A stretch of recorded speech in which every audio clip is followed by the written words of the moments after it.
हरियाणा मेवात में जो घटना हुई बेहद दर्दनाक, बेहद दुखद। आमतौर पे मीडिया चैनल इसकी गहराई तक या इसमें घुसते नहीं हैं। वो ऊपर ऊपर अपनी टीआरपी के लिए काम करते हैं। घर टूटते हुए दिखा दिया, गाड़ी जलते हुए दिखा दिया, लेकिन उन सब के पीछे जिनके साथ जानवरों की तरह, कट्टर दुश्मनों की तरह बिहेव किया, उसकी फीलिंग, उसकी सोच, उसकी दर्द को नहीं दिखाते। और 2-3 पत्रकार हैं, उसको तो फांसी दे देना चाहिए। वो फांसी दे देना चाहिए क्योंकि वो देश में आग लगाता है। पत्रकार का काम होता है कि जिसने आग लगाया उसकी उग्रता को भी दिखाएं और जो पीड़ित हुए उसकी संवेदना, उसकी दर्द को भी बखूबी दिखाएं। एक पत्रकार रविश है, जुनैद है, ये जितने इकोसिस्टम वाले पत्रकार हैं, ये सिर्फ दंगा भड़काने में लगे रहते हैं और बाद में कहते हैं ये उसकी वजह से हुआ जी, ये उसकी वजह से हुआ जी। दिल्ली में भी यही हुआ था। शाहरुख को कुछ और नाम दे दिया, हिंदू नाम दे दिया, वो गोली चला रहा था। क्या इनके लिए कोई कानून नहीं बन सकता कि ऐसे पत्रकार जिसके कहने पर दंगा भड़क सकता है, दूसरे समुदाय में उत्तेजना आ सकता है, ऐसे पत्रकार को फांसी पे लटका दिया जाए? आम जनता अगर वीडियो शेयर कर दे तो साइबर क्राइम हो जाता है जी, वो दंगा भड़काने वाली वीडियो डाल दी है। इनके लिए कोई नियम नहीं है। सरकार को और सुप्रीम कोर्ट को इस पे सोचने की जरूरत है। अगर भारत में शांति चाहिए तो ऐसे पत्रकार, ऐसे लोगों को फांसी दे देना चाहिए, सख्त कानून बनाना चाहिए, आजीवन कारावास होना चाहिए। इतने लोग मरे, इतनी गाड़ियां जली और कुछ इकोसिस्टम वाले पत्रकार जो है, वो एक मुस्लिम के साथ हादसा हुआ, उसको फोटो ले करके बोलने जा रहे हैं, मोनू को लेकर के बोल रहे हैं। अबे जो समुदाय ने दंगा किया है, बेवकूफ रविश, विदेशों में भी वही किस तरह से आगजनी करता है, वहां कौन मोनू होता है?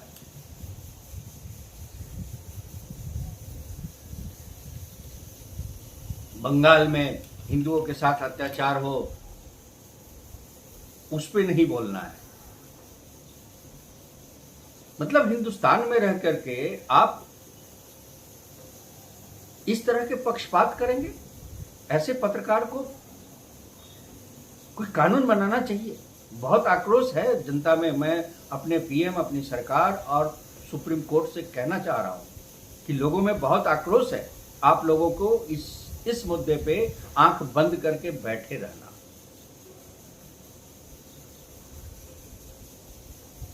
कब तक आप इस तरह से, मैं तो यही कहूंगा, कब तक आप लोग इस तरह से देश को, हिंदुओं को बर्बाद करते रहेंगे, मरवाते रहेंगे, घर गाड़ी उसका फूकने के लिए छोड़ दिए रहेंगे?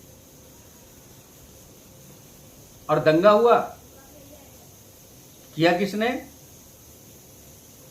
मुसलमानों ने, मेवात के, हरियाणा के मुसलमानों ने बड़ी प्लानिंग के तहत किया। और वो उन दंगा को एक ऐसे लेकर के चले गए जैसे ये किसी हो गया जी, बस ठीक है।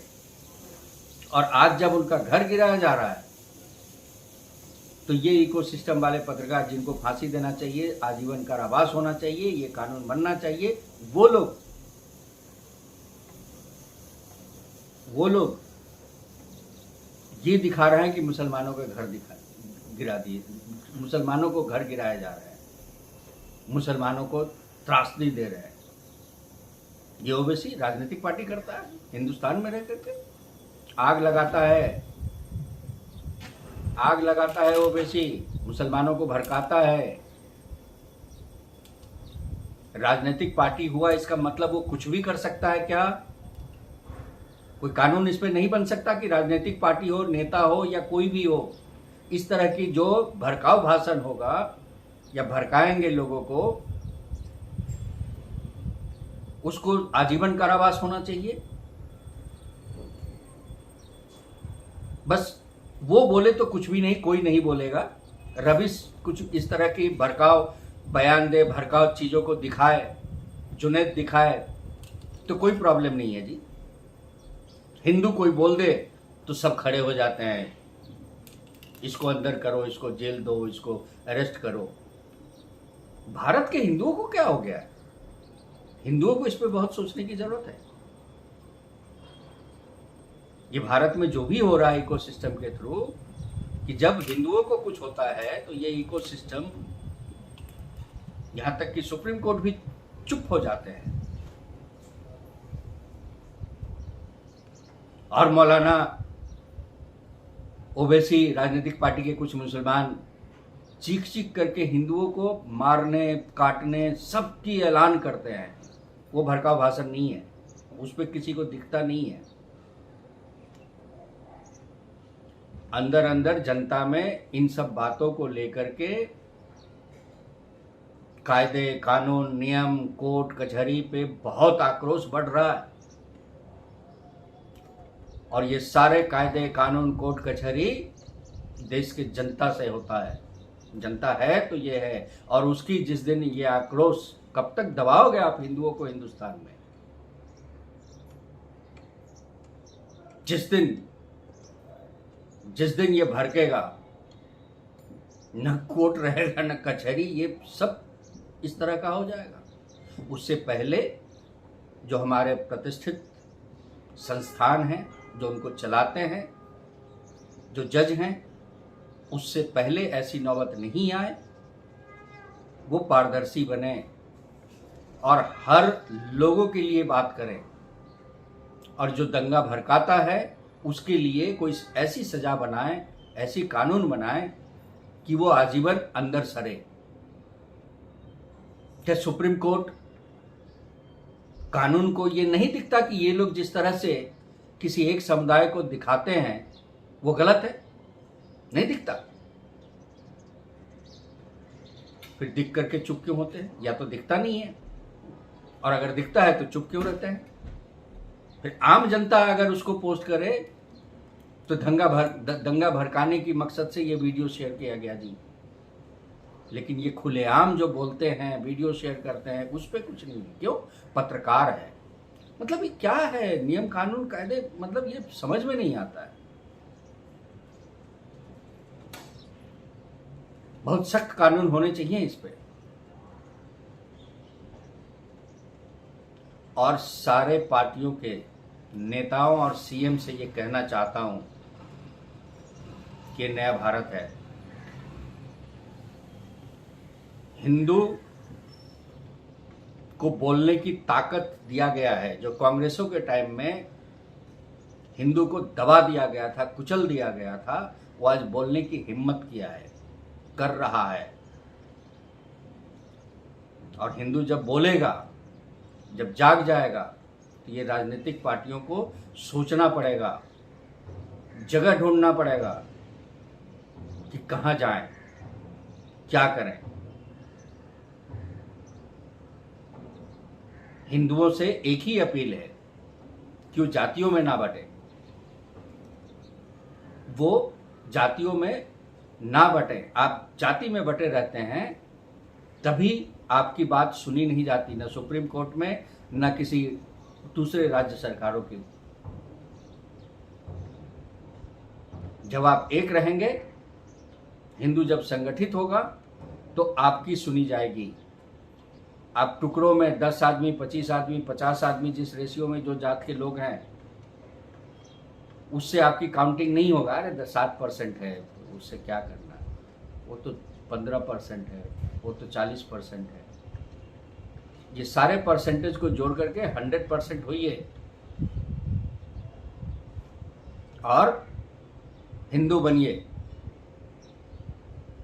आज मुसलमानों के दबाव में कोर्ट कचहरी और ये पत्रकार क्यों रहते हैं? क्योंकि वो संगठित है। वो जात उनमें भी है, लेकिन वो कभी जात की बात बहुत बाद में आती है, शादी ब्याह दूसरे चीज़ों में यूज करते हैं। बाकी वो मुसलमान हैं। अगर वो जातियों होते हुए मुसलमान हैं तो आप जातियों में जाति आपका होते हुए भी आप हिंदू क्यों नहीं बन सकते? सनातनी हिंदू क्यों नहीं बन सकते? सोचिए आप इस पे। अभी हरियाणा में हुआ है मेवात में, जाति की वजह से जाट या कुछ और जातियां जो है बोलता है अरे नहीं नहीं मुझे इस राजनीति में नहीं जाना, ये राजनीति दिखता है। वहां औरतों को उस 6-8 घंटे में जो पीड़ा सहनी पड़ी,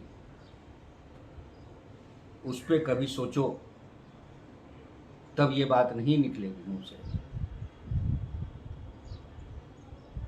शर्म करो। कितने हिंदुओं के साथ प्रताड़ना हुई, गाड़ी फूंक दिया गया, और आप बोलते हो कि किसी हिंदू में ही जात अलग करके बोलते हो कि जो मेरा कुछ भी नहीं है, मुझे राजनीति में नहीं पढ़ना। ये सब राजनीति दिखता है, हर चीज में राजनीति दिखता है। बर्बाद हो जाओगे राजनीतिक पार्टी इस तरह से अगर करोगे तो। जनता जाग चुकी है और खुले आंखों से ये सारी चीजें देख रही है। आज से 50 साल पहले की युग नहीं है कि आप जो दिखाओगे, जैसे कांग्रेस जो दिखाता था वही जनता देखती थी। आज जनता अपनी आंखों से दिखती है। आप नहीं दिखाओगे, आप नहीं दिखा पाओगे। आप जो दिखाओगे उसके बाद जनता खुद भी देखती है कि बात क्या है।